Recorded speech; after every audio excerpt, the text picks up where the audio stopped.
If I told you that the difference between those who achieve wealth, influence, and freedom, and those who merely survive, does not lie in intelligence or luck, but in 15 daily practices, would you believe me? Yes, I assert something that may sound exaggerated to you. Poverty is often an unconscious choice. A choice fueled by fear, doubt, and a lack of mental discipline. But if the human mind can conceive and believe, it can also accomplish. I have proven this by studying presidents, millionaires, and visionaries. Today, I will reveal 4 fundamental pillars of these practices that separate the successful from the rest.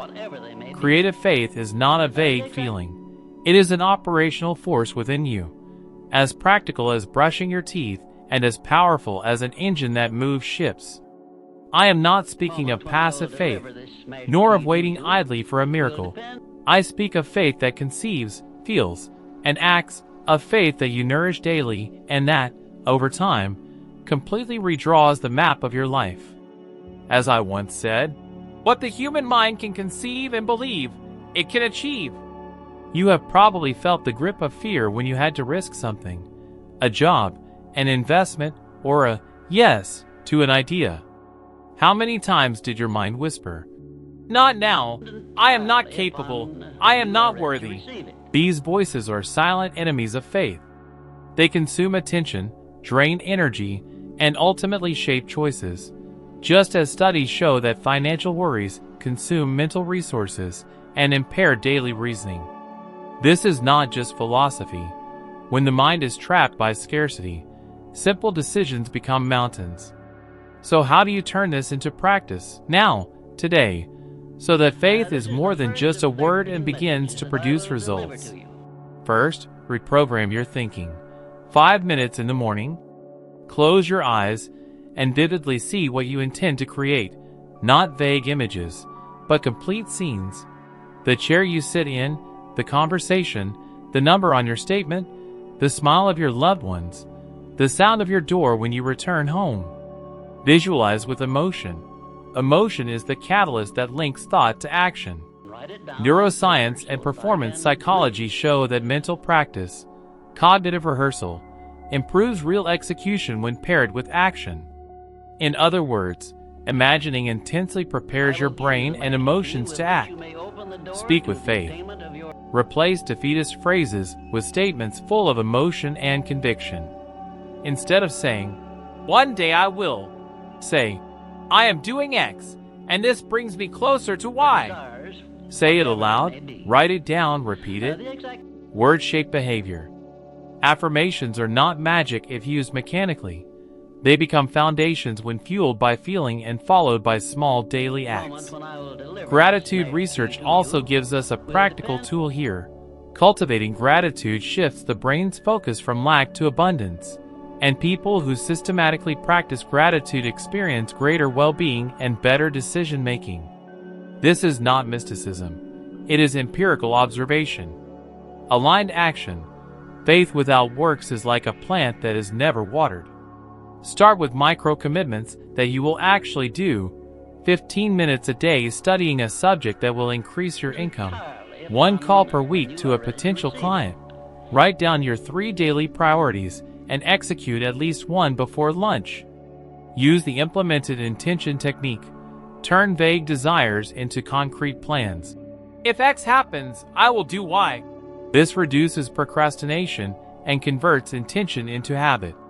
By accumulating small victories, you strengthen internal conviction.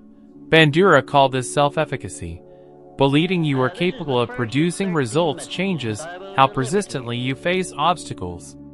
This is not abstract theory. It is the foundation of effective behavior. Protect your environment. Surrounding yourself with voices and information that undermine faith is the most common mistake. Turn off news that only fuels anxiety for hours. Limit repetitive victim conversations. Increase your time with readings, audios, and people who bring possibilities. Replace complaint rooms with building rooms. I call this surrounding your mental garden. You would not plant valuable seeds in soil infested with pests. In my research, I observed that great achievers surrounded themselves with beliefs and routines that grew, not diminished, their faith. I want to share something that happened to me and may resonate with you now.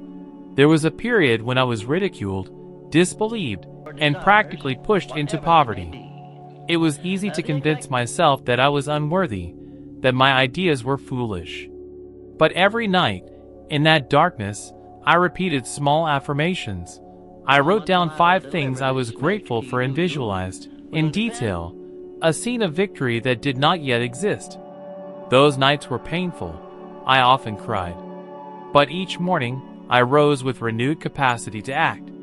This mixture of pain and persistence produced something greater than myself. Sustained perseverance supported by faith, which allowed me to continue until doors opened. If you feel a knot in your chest as you read this, know that this emotion is the raw material for transformation. Sadness turned into fuel. If you think, "But I don't have time," I ask you, how many hours a day do you spend consuming things that do not serve your goals? Replace 15 minutes of scrolling with 15 minutes of visualization and 1 affirmation. If you say, "I'm not religious, this is not for me," good. Faith here is not dogma. It is practical technique, mental training, language discipline, and sequence action. If your objection is, "I've tried before and nothing changed," it was likely a lack of consistency. Faith is strengthened by repetition and feedback. To prove it, I propose a short, specific challenge. For the next 21 days, perform this ritual: 3 minutes of loud affirmation, 5 minutes of detailed visualization, 1 concrete action, even if small, and 3 gratitudes each night. Record daily what you did. When you change, so do your feelings. Within 3 weeks, you will have real data about what truly works for you. Finally, a reminder: faith does not eliminate fear, but it reshapes it. As your faith grows, fear loses its position as captain. People who master this practice are not immune to failure.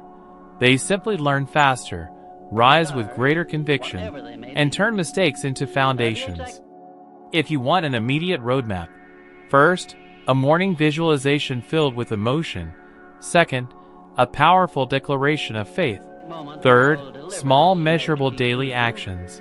Fourth, an evening record of 3 gratitudes. Fifth, a weekly audit of your environment. If you perform this as a ritual, you will see your focus, decisions, and energy shift, because faith, when exercised, changes not only what you feel but also what you do, and consequently, what the world returns to you. If you like, right below the sentence you will declare in the morning, I want to see which image you will choose to begin transforming your tomorrow. Everything you consistently think, speak, and do builds the invisible structure of your destiny. Many people believe they failed because they were unlucky or not born into favorable circumstances, but the truth is that the unconscious repetition of thoughts of defeat and limiting words creates behaviors that inevitably lead to the same outcome: frustration. When you tell yourself, "I can't, I don't have money, this is not for me," you are sowing seeds of scarcity in the soil of your mind. And as any farmer knows, the harvest depends on the seed. It is impossible to reap abundance if you repeatedly plant words of poverty. I have seen this happen countless times. Henry Ford was called a fool, an unrealistic dreamer, because he believed he could popularize the automobile at a time when horses were still considered more reliable. But he repeated his vision every day, not just in words, but in actions. He thought, spoke, and acted as if the reality he desired already existed. While everyone laughed, he did not say, "One day I will succeed," but declared with conviction, "I will put America on wheels." And because of that clarity, his mind found solutions where others only saw barriers. Now I ask you, how many times have you nurtured thoughts that do not align with the future you desire? How often do you mentally repeat that making money is hard, that only those born into wealth get rich, that opportunities don't come to people like you? If you recognize yourself in this pattern, don't blame yourself, because most people think this way. But understand, the human mind translates any dominant thought mixed with emotion and faith into physical reality. If the dominant thought is one of limitation, that is what will manifest. Modern science confirms this truth. Psychological research shows that the so-called self-fulfilling prophecy happens because our beliefs shape our actions. If you believe you will fail in a job interview, your body unconsciously tenses, your voice falters, your words sound insecure, and indeed you fail. The opposite is also true. If you believe with conviction that you are capable, your posture changes, your words gain strength, and your mind finds resources to sustain that confidence. A personal example: there was a time when I felt completely hopeless. No money, no prospects, surrounded by people laughing at my ideas. I could have surrendered to that environment and started repeating the same defeatist phrases I heard. But I chose the opposite. Every morning, I wrote statements like, "I am capable, my work has value, my message will change lives." At first, it seemed just a fragile attempt to stay standing. But over time, something changed. Those words began to shape my behavior, my energy, and my discipline. And when opportunities arose, I was ready to act decisively. Those words, which at first were only written on a piece of paper, became reality. Now bring this into your practical life. Consciously choose which thoughts you will nurture. When a self-sabotaging phrase arises, immediately replace it with a strengthening affirmation. When your mind says, "This is impossible," respond, "This is only the next step of my faith." When you feel the urge to complain about lack of money, say, "I am creating the conditions for prosperity." And do not just say it, act accordingly. If your goal is financial prosperity, start today by recording your expenses, setting aside a small percentage, no matter how little, for savings or investment. If you want to improve your health, swap one food choice, take a 15-minute walk, drink more water. Small, consistent actions aligned with words and thoughts of abundance create a cycle that strengthens faith. People often ask, "But what if I do this and nothing happens?" I return the question, "And if you don't do it, what will happen?" You will remain exactly in the same place. Change requires risk. It requires daily practice. Just as Henry Ford faced ridicule before realizing his vision, you too will face internal and external doubts. But each time you persist, you are shaping not only your mind but also your reality. I want to propose something now. For the next 7 days, pay attention to the words that come out of your mouth. Observe how often you complain, how often you diminish yourself, how often you speak of lack. Replace each of these phrases with a statement of possibility. If someone tells you, "This is very difficult," respond, "It is challenging, but I can learn." If the temptation arises to say, "I will never have money for this," say, "I am creating the conditions to achieve this." Turn each phrase into a fertile seed. You will notice that as you change your language, your thoughts will also change. As thoughts change, your actions begin to adjust gradually as well. Remember, thinking clearly, speaking clearly, and acting with purpose is not self-deception. It is self-training. It is disciplining your mind to see possibilities where before there were only limitations. It is speaking as if you are already on the path to victory, not as if you are lamenting defeat.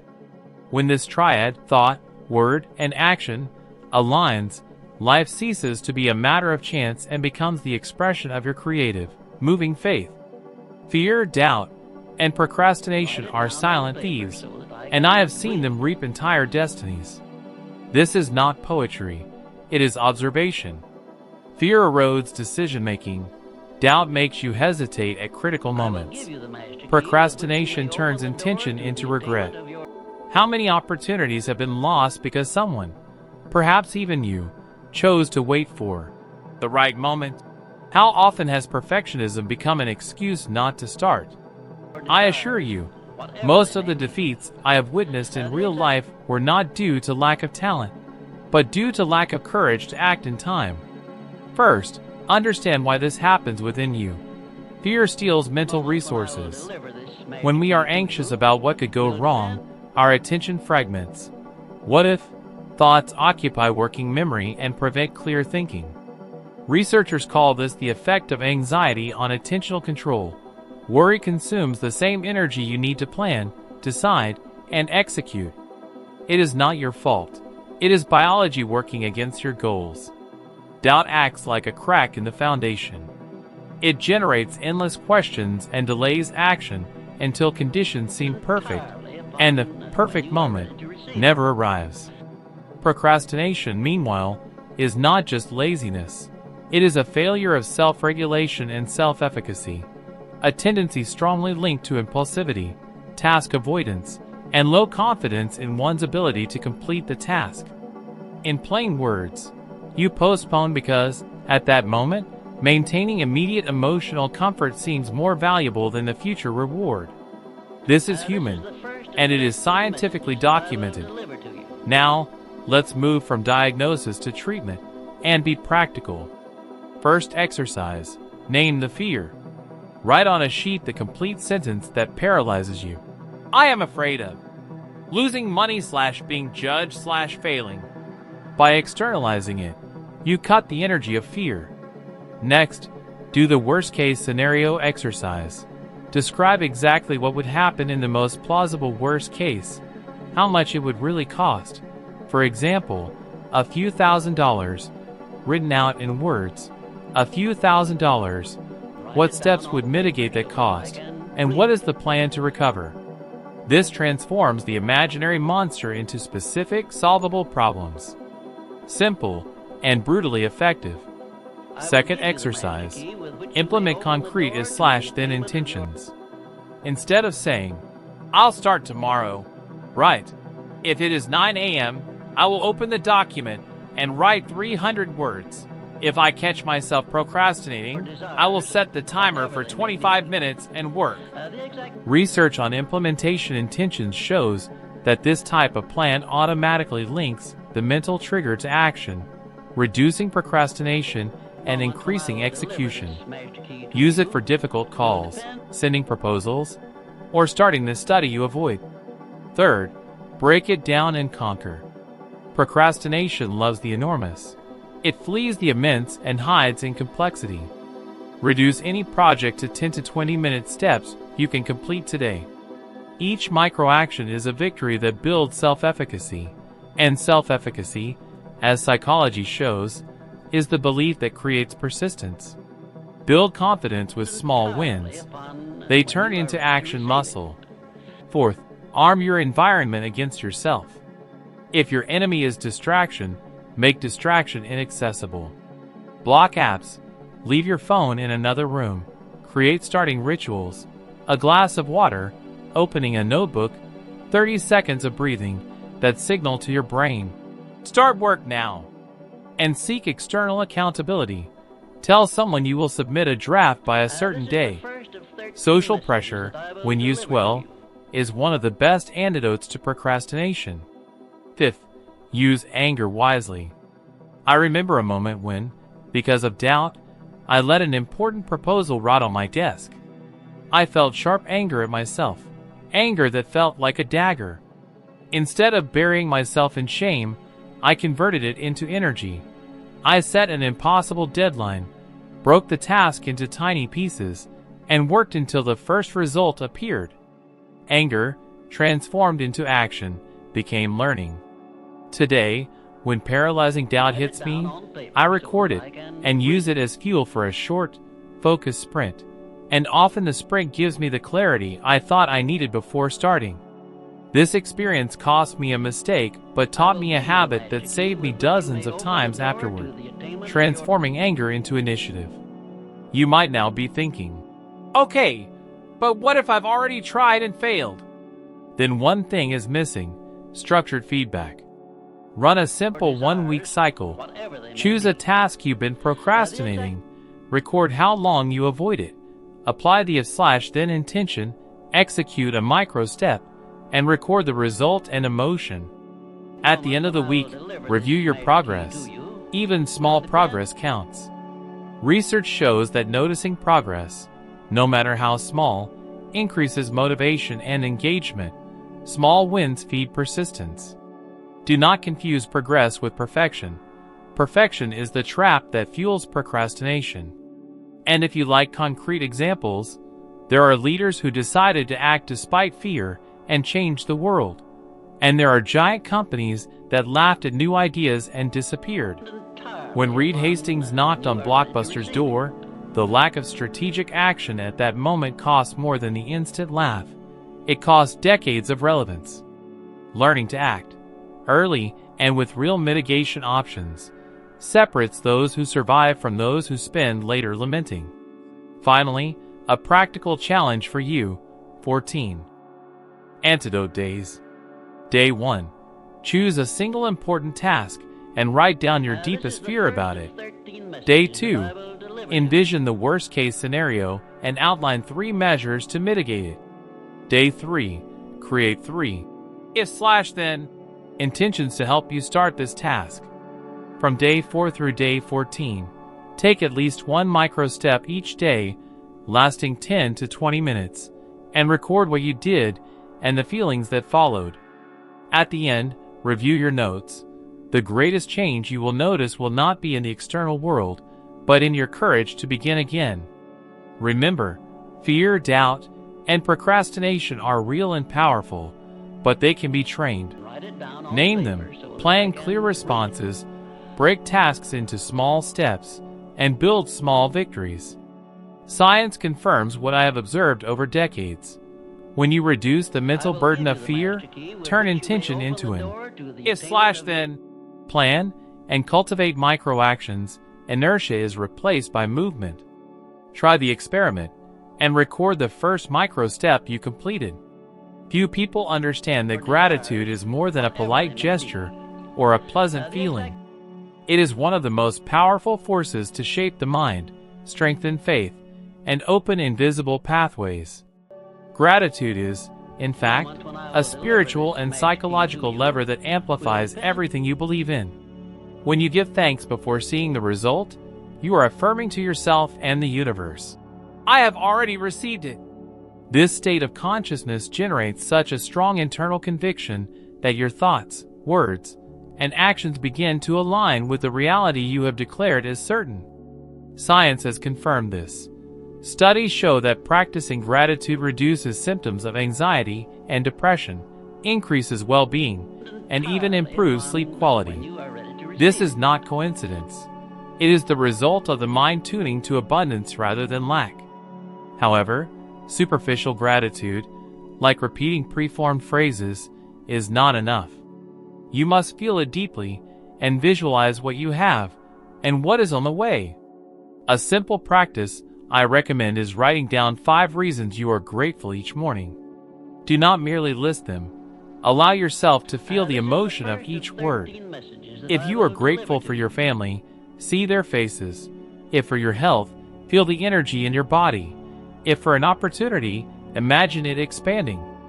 This practice, when done daily, changes the emotional tone with which you start your day. And at night, before sleeping, repeat the exercise in reverse. Give thanks for the day's victories, even if they are small. Perhaps you maintained calm in a difficult situation, made progress on a task, or simply took a deep breath when anxiety threatened to take over. Each recognition is a seed that strengthens creative faith.